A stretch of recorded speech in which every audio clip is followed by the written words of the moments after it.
In the vast blue expanse of the Caribbean Sea, there lies an island nation whose story is etched not in monuments of stone, but in the resilient spirit of its people.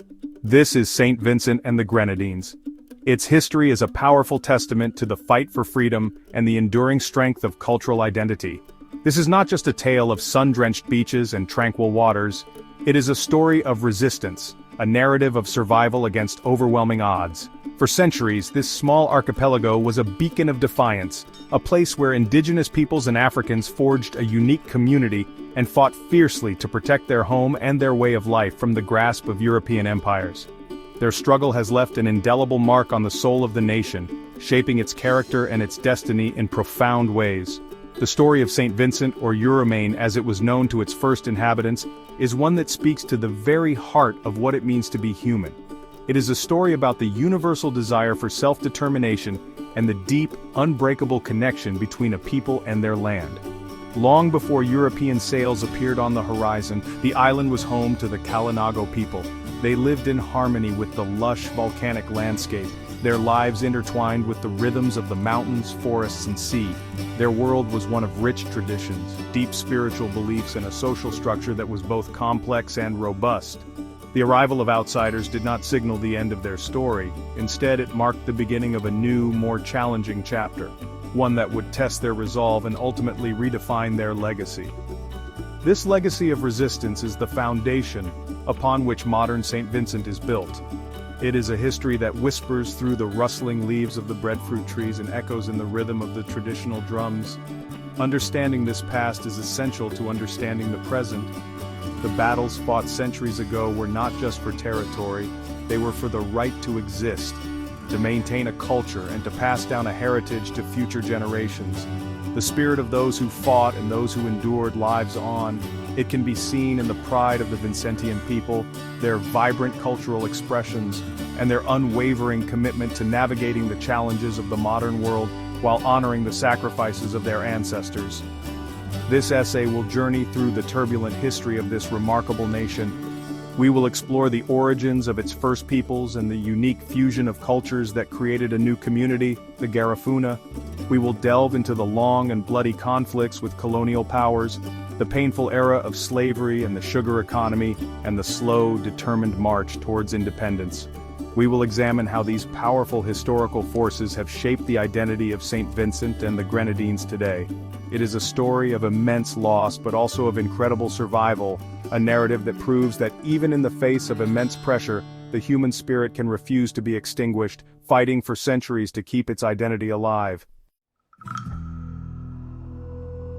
The story of Saint Vincent's unique resistance begins with its earliest inhabitants, the Kalinago people, often referred to by Europeans as the Caribs. They were skilled navigators and warriors who had established a strong presence throughout the Lesser Antilles. Their society was deeply connected to the natural world of Euromane, the island they called home. They lived in villages, cultivated crops like cassava, and fished the rich surrounding waters. Their social and political structures were designed for survival in a chain of islands, fostering a fierce independence and a profound attachment to their ancestral lands. It was this deep-rooted connection to their island home that would fuel their determination to resist any attempts by outsiders to conquer them and claim their territory as their own. The 17th century brought a new and transformative dynamic to the island. European ships, slavers bound for the plantations of the Americas, began to traverse the Caribbean waters. In a series of fateful shipwrecks off the coast of Saint Vincent, enslaved Africans managed to escape their captors and find refuge among the Kalinago. The Kalinago, recognizing a shared desire for freedom, welcomed these newcomers. Over time, a new and distinct community emerged from the intermarriage and cultural exchange between the two groups. They became known as the Garifuna, or the Black Caribs. This fusion created a powerful new society, blending African traditions of agriculture and spirituality with the Kalinago's maritime skills and intimate knowledge of the island's terrain. This unique Afro-Indigenous society stood as a symbol of defiance in a region increasingly dominated by European colonial ambitions. While other islands fell one by one to the French, British, Spanish, and Dutch, Saint Vincent remained a fortress of independence. The Garifuna established their own communities, governed by their own chiefs, and developed a culture that was a rich tapestry of African and Amerindian heritage. Their language, music, dance, and religious practices were a testament to their resilience and creativity. They were not simply a mixture of two peoples, they were a new people, forged in the crucible of resistance, with a singular identity and an unyielding will to remain free on their own land. The existence of a free and armed community of black and indigenous people was a direct threat to the colonial order, which was built entirely on the institution of chattel slavery and the subjugation of non-European peoples. The Garifuna of Saint Vincent represented a dangerous alternative, a living example that resistance was possible and that freedom could be won and defended. European powers, particularly the British and the French, viewed the island not as a home to a sovereign people, but as an untamed territory to be conquered and exploited. The Garifuna, in turn, saw the Europeans as intruders and a mortal threat to their existence. The stage was set for a protracted and bitter conflict that would last for more than a century. The 18th century was a period of intense rivalry between Britain and France, with the Caribbean islands serving as valuable prizes in their global contest for empire. Both nations coveted Saint Vincent for its fertile volcanic soil, ideal for sugar cultivation, and its strategic location. However, their ambitions were continually frustrated by the formidable presence of the Garifuna. For decades, the Garifuna skillfully played the two European powers against each other, forging temporary alliances when it suited their interests and fiercely resisting any attempt at permanent settlement or control. They were expert guerrilla fighters, using their intimate knowledge of the island's mountainous and densely forested interior to launch surprise attacks and then vanish without a trace, frustrating the conventional European armies sent against them. The conflict escalated into a series of open wars, known today as the First and Second Carib Wars. The First Carib War, which raged from 1769 to 1773, saw the British attempt a full-scale invasion to subdue the Garifuna and open up their lands for settlement by planters. Despite their superior firepower, the British forces struggled against the Garifuna's effective resistance tactics. The war ended in a stalemate, with the British forced to sign a treaty in 1773. This treaty was a remarkable document for its time. It officially recognized the Garifuna's right to a large autonomous territory in the north of the island, a significant concession that acknowledged their power and their unbreakable will to fight for their homeland. The peace, however, was fragile. The fundamental conflict between the colonial project and Garifuna sovereignty remained unresolved. The British planters on the island resented the treaty and continually encroached on Garifuna lands, leading to constant friction and skirmishes. The outbreak of the French Revolution in 1789 sent shockwaves across the Caribbean, inspiring movements for freedom and equality. The Garifuna, led by the charismatic and brilliant paramount chief Joseph Chatoyer, saw an opportunity to finally expel the British. They formed an alliance with the French revolutionaries on the island, and in 1795, the Second Carib War erupted with ferocious intensity, a final, desperate struggle for the soul of the island. Chief Chatoyer, now revered as the first national hero of Saint Vincent and the Grenadines, was a masterful military strategist and a unifying leader. He led his people in a highly coordinated island-wide offensive that initially drove the British back and brought the Garifuna to the brink of victory. For over a year, they fought with incredible courage and skill, demonstrating their unwavering commitment to their freedom. The war was a brutal and bloody affair, a testament to the high stakes involved. The Garifuna were not just fighting for their land, they were fighting for their very existence, for the survival of their unique culture, and for the right to live as a free people in the land of their ancestors. The tide of the Second Carib War turned tragically against the Garifuna in March of 1796. In a fateful skirmish on Dorsetshire Hill, a key strategic location overlooking the capital, Kingstown Paramount, Chief Joseph Chatoyer was killed. His death was a devastating blow to the morale and leadership of the resistance. Though his comrades fought on bravely for several more months, the loss of their inspirational leader, combined with the arrival of massive British reinforcements, proved insurmountable. By mid-1796, the organized Garifuna resistance was broken. The British, having finally achieved the military victory that had eluded them for so long, were determined to ensure that such a formidable challenge to their authority would never rise again. The British response was swift and brutal. They rounded up thousands of Garifuna men, women and children from across the island, forcing them from their ancestral homes. The victors decided on a policy of ethnic cleansing, a final solution to what they called the Carib problem. They imprisoned the captured Garifuna on the nearby, smaller island of Baliceaux. Conditions on this barren islet were horrific. With little food, water or shelter, disease and starvation ran rampant. Over half of the imprisoned Garifuna perished in this makeshift concentration camp, a tragic and harrowing chapter in the nation's history. It was a calculated act of cruelty designed to break their spirit completely before the final act of their removal. In March of 1797, the surviving Garifuna, numbering just over 2,000, were forced onto transport ships.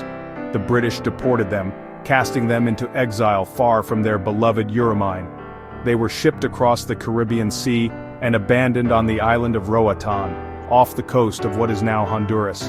This forced migration was a profound trauma, an act of violent separation from the land that held their history, their ancestors, and their identity. The deportation was intended to erase the Garifuna from Saint Vincent, to extinguish their culture and memory from the island forever. Yet even in exile, the Garifuna spirit of survival endured. They established new communities in Central America, where their descendants live to this day, preserving their unique language, music, and traditions. The deportation of the Garifuna had a lasting and deeply painful impact on the identity and memory of Saint Vincent. While a small number of Garifuna managed to escape and hide in the island's interior, their presence was officially erased. The lands they had fought and died for were carved up and distributed to British sugar planters. The story of their century-long resistance was suppressed, replaced by a colonial narrative that painted them as savage obstacles to progress. For generations, this crucial part of the island's history was buried. However, memory is resilient. The story of Chatoye and the Garifuna struggle for freedom was never completely forgotten, and it would later be reclaimed as a cornerstone of Vincentian national identity. With the Garifuna resistance crushed and their land seized, Saint Vincent was fully integrated into the British colonial empire. The island was transformed into a classic sugar colony, its landscape radically altered to serve the insatiable appetite of the British market. Vast plantations, owned by absentee landlords in Britain, spread across the fertile valleys and coastal plains.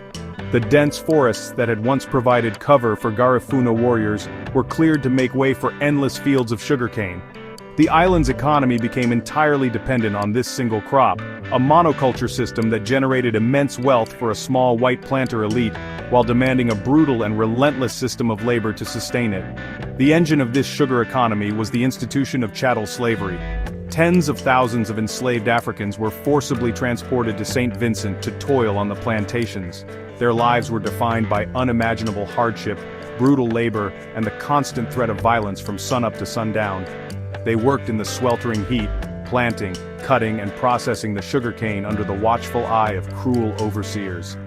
Families were torn apart, cultures were suppressed, and human beings were treated as property, their value measured only by their capacity to produce sugar. Despite the horrific conditions, the enslaved people resisted in countless ways, through acts of sabotage, preserving cultural traditions in secret, and through open rebellion, continuing the island's legacy of fighting for freedom. The global movement for the abolition of slavery gained momentum in the early 19th century, and in 1834, the British Parliament passed the Slavery Abolition Act.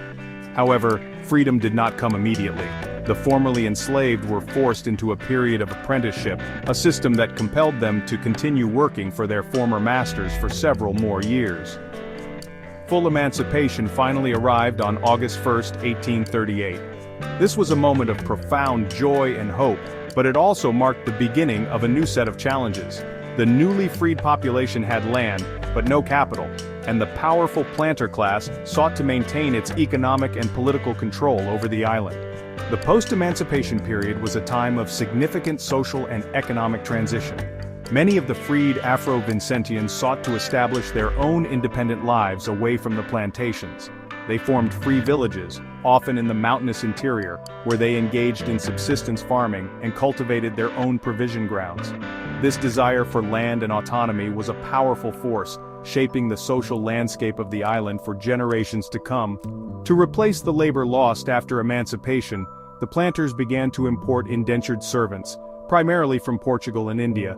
This introduced new ethnic groups to the island, further diversifying its cultural makeup and adding new layers to the complex tapestry of Vincentian society.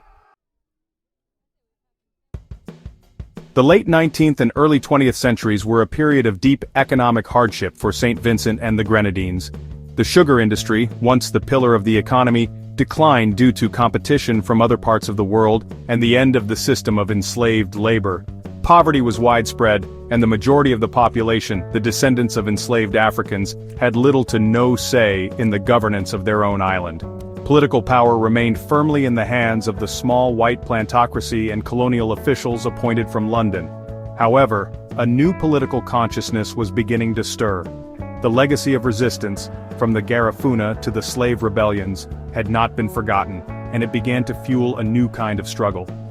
The early 20th century saw the emergence of the first organized political movements. Educated black and mixed-race professionals began to demand greater representation and a voice in the island's affairs. The 1935 riots, which erupted across the Caribbean in response to the dire economic conditions of the Great Depression, were a major turning point. In Saint Vincent, these protests signaled a powerful rejection of the old colonial order and an urgent call for social and political reform.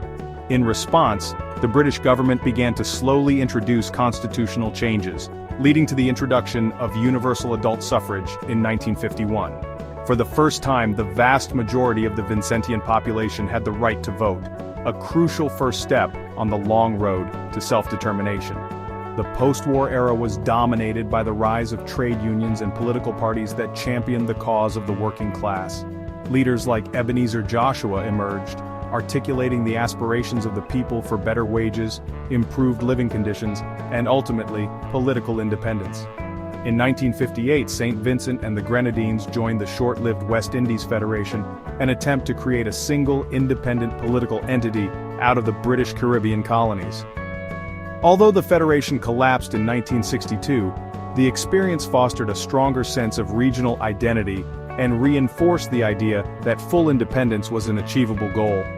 The dream of self-governance was no longer a distant hope, it was becoming a political reality. Following the collapse of the Federation, Saint Vincent embarked on a new constitutional path. In 1969 it became an associated state of the United Kingdom. This status granted the island full control over its internal affairs, with its own premier and elected parliament, while Britain retained responsibility for defense and foreign policy. This was a critical transitional phase, a period of political apprenticeship where local leaders gained valuable experience in governing.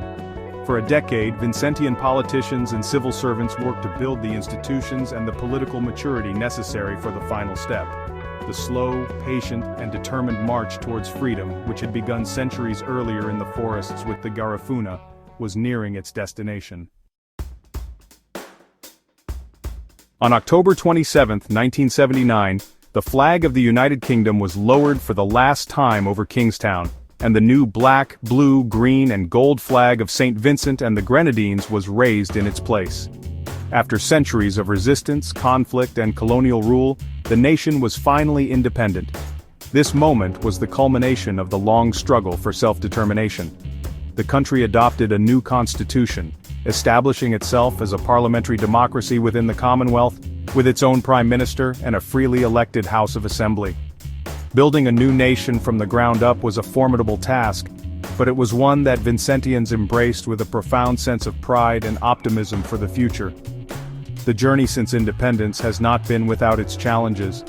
The nation's economy has had to diversify away from its historic reliance on agriculture, particularly bananas, which for decades were the primary export. Today, tourism has become a vital sector, drawing visitors to the nation's stunning natural beauty, from the black sand beaches of the main island to the idyllic cays of the Grenadines. Yet, this reliance on tourism also brings vulnerabilities.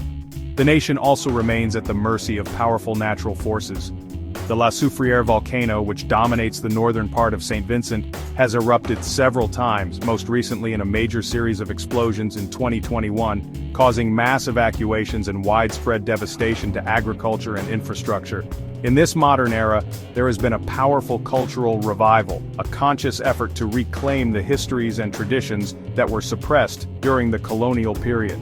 The story of the Garifuna and their heroic resistance is no longer a forgotten footnote.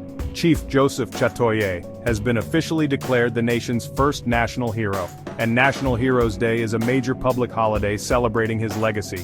The Garifuna heritage, along with the vibrant cultural contributions of the African diaspora, is now celebrated as a central pillar of the national identity. This cultural renaissance is a testament to the nation's resilience and its commitment to honoring all the threads of its complex history.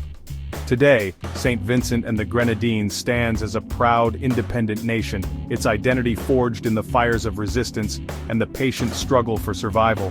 The spirit of the Colonial, the resilience of the enslaved Africans, the defiance of the Garifuna, and the determination of the generations who fought for freedom, all flow through the veins of the modern nation. It is a country that understands its past, confronts its challenges with fortitude, and looks to the future with the same unbreakable spirit that allowed its ancestors to fight for centuries to keep their identity alive.